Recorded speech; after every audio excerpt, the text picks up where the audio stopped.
I think one of the legacies that we've left behind as we do this is that we've invented the new genre name, and I think you coined it as the conveyor belt game. Right, I'm gonna start this immediately. Ewan didn't tell me what we were recording, and he just kept saying it was fine. Yeah. And that either meant it was one of two things. It was either going to be something I didn't like, or it was going to be something super exciting.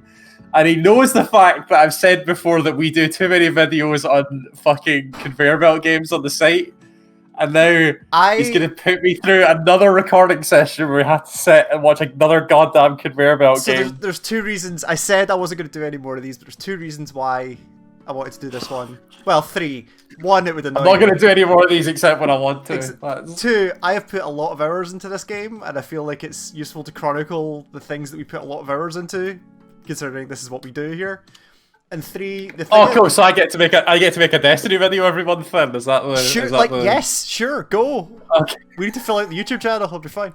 But the third reason is, so with games like Satisfactory and Factorio and that kind of stuff, they wrap some kind of narrative around the conveyor beltness of it, where it's like, oh, you're crashing a planet and you need to make stuff to get home, or you're feeding a corporation. Like story conceits or something. Exactly. Yeah. This strips all of that out, and it is just well, yeah. So this is a .io game in the sense of like Slitherio, where it's literally just a thing and it just does the thing. Yeah, I didn't realize IO was a genre, but yeah, there's like more. There's like 4 of them or 5 of them or something like that. Like they appear every so often and they get really popular on Twitch, and then people like before we were talking, we named before we started recording, we named like 2 or 3.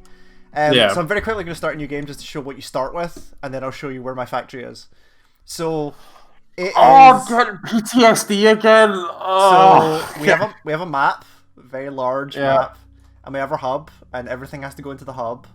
So for level 1, we need to deliver. Nice. I'll give you that. Music's very good. Nice. Yeah. So we have to deliver 40 circles to unlock the next level. So basic tools: you have an extractor, place here, and then you have your conveyor belts, which you can drag, and that's it. And they're your very, very basic tools. The map is pretty fucking big, and it keeps going. Like, it's kind of an infinite map, I think. Yeah. It's infinite. I haven't reached the end of it yet.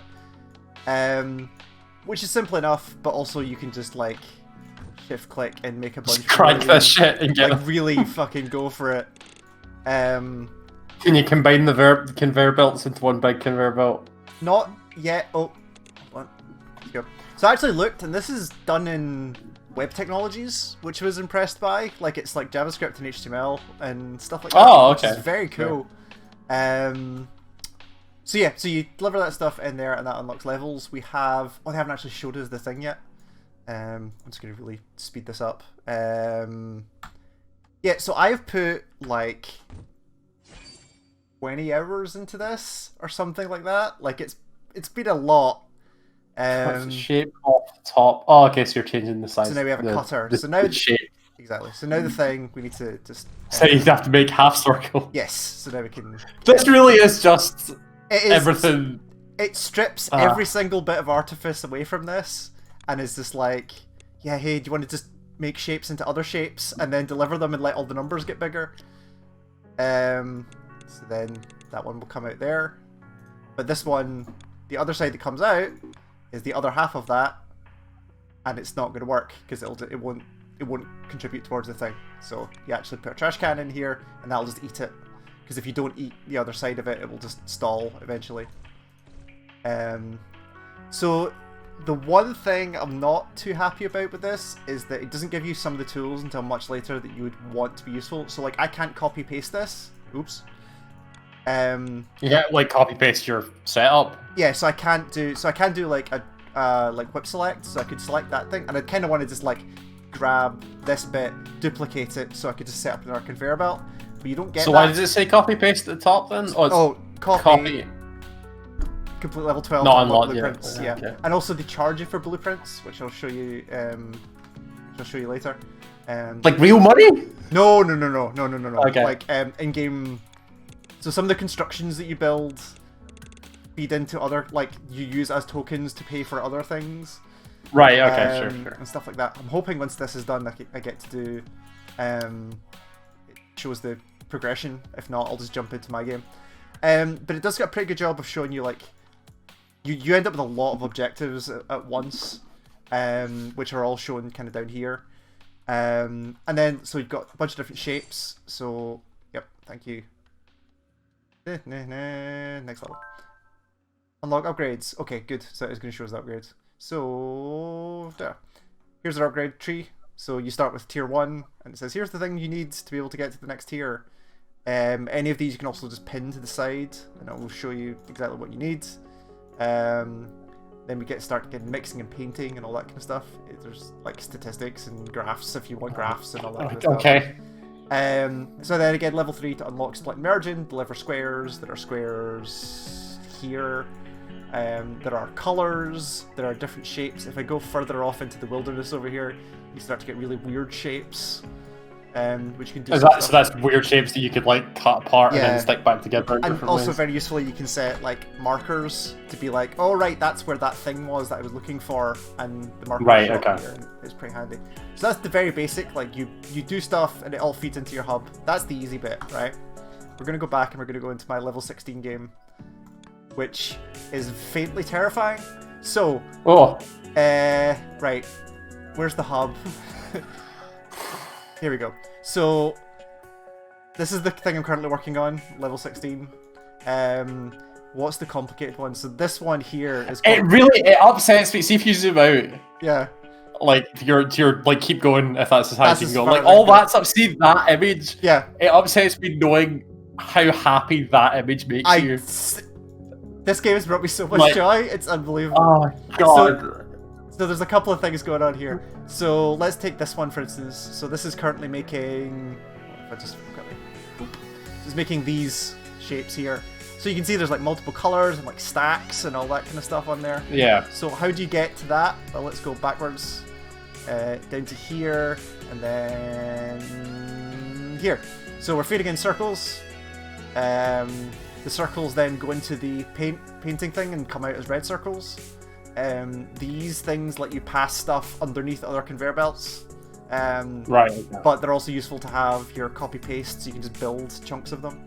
So you end up with these red circles, which then all fan out into these things. These are multi-cutters, so they'll cut things 4 times, and then these will recombine into different... these are combiners, so these will stamp stuff back together. These, by the end of this, will spit out these red-white ones. These red-white ones will go in here. And then we'll get combined with these green shapes. These green shapes are coming from over here, where these ones are coming in, being painted green. You can see here your extractors. You can stack them to get faster extractions. That's an expansion. And then these will get combined with these, and these will get stacked, and these will go on here. But if you look at like something like the ones we're actually trying to get, which is these ones, if I go over here. So how do you make white? Because you only have red, green, and blue. Well, it turns out you need... Do you like decolor something? Red, green, and blue all together, and color mixing them together, which will eventually produce white paint. White paint goes on white circles. White circles go in here, get fed on top of the blue, and then for these blue shapes down here, we've got... Luckily enough, we found one that is actually spitting that shape out, so we can use it as is with a bit of rotation. But there's another one. Oh, so you have to actually rotate it. It doesn't automatically so this shape rotate has to be this orientation as well. Yeah, okay. This shape here, for instance, is a nightmare. So where's it coming from? So here we've got squares. Here we've forked off some of the circles here that come in here, and you can see here this is cutting the top off the squares, rotating them so they're all in the same orientation, cutting them again. I could actually optimize this a little bit. Turning them into these top right rectangles. These top right rectangles then get fit into these circles to produce this shape, which then go in and get painted and then stacked and then get shipped off. You really need to find a hobby that's not work. You need to... There's something about you need to like play a game that's not you just doing computing again. I love how my taste in games, especially over the past couple of years, have gone from like hardcore like production management programming games to like heavy narrative only games with not a lot of traditional gameplay. Like I just cover both sides. There's no in between. It's only one of those two. You just don't play video games anymore. You either play work or you play books, and that is it. Just add that as a tagline to the website. Yeah. That's it. That's all I want to show. When we do bios on the site, that'll be your bio. Books or work. Plays books or plays work. That's the. And yeah, so you can see like my upgrades where I'm like tier 4, tier 5 upgrades. Jesus fucking Christ. There's a bunch of updates that have happened to this game as well. They're talking about adding wires. I don't know what they're for yet. Oh no! But not that. as soon as I saw that, I was like, oh really? Great. Programming in my programming game, you say? There's no programming yet, but wires, I don't know. Wires certainly means there's probably going to be something. Potentially. That's all I want to show. This game is £3 on the Steam store, I think. Okay, that's pretty good. Yeah, that was only I found it on Steam sale. I was like, this looks like the type of thing I'd be into, and if it's £3, I don't mind if it's terrible. And then put 20 hours into it. So yeah, that's a good take for £3. Yeah. So this is shapes.io. It is on Steam. I'm pretty sure it's £2 or £3. You'll know within the first 20 seconds whether you're interested in this, and if you are, you should probably try it. And yeah, thanks, Cal. Thanks, Ewan.